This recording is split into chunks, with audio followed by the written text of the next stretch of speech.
నీటి మాట లోపల మధుర భక్తి. ఈ రోజుల్లో అందరం భక్తులమే, కానీ భగవంతుడిని మాత్రం అందుకోవడం లేదు, చేరడం లేదు.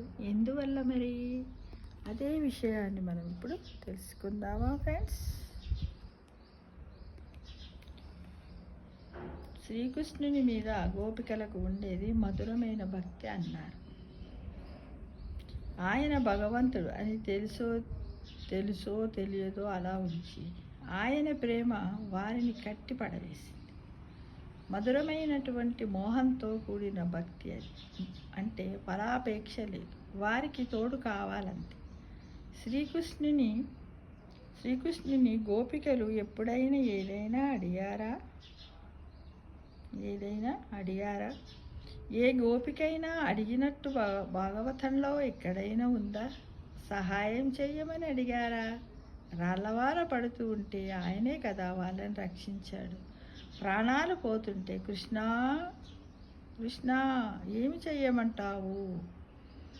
ఇంద్రపూజ మానేస్తే ఇలా ఉంది విపరీతము. అంటే మిమ్మల్ని నేను రక్షిస్తాను అని ఆయన బాధ్యత తీసుకున్నాడు. కానీ వాళ్ళు ఆయనను అడిగిందే లేదు. కృష్ణుడు ఏమి చేసినా వాళ్ళకు ప్రేమే, అంతే. గోపికలు ఎవరైనా ధనం అడిగారా?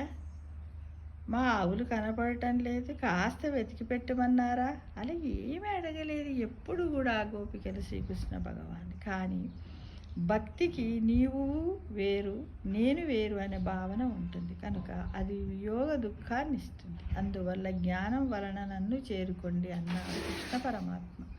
ఏమన్నాడు? జ్ఞానం వల్ల మీరు నన్ను చేరుకోండి అన్నాడు. మనము నిరంతరం భగవంతునితో తిరుగుతున్నా కూడా భగవంతుని వియోగం వల్ల దుఃఖం పడుతున్నాం.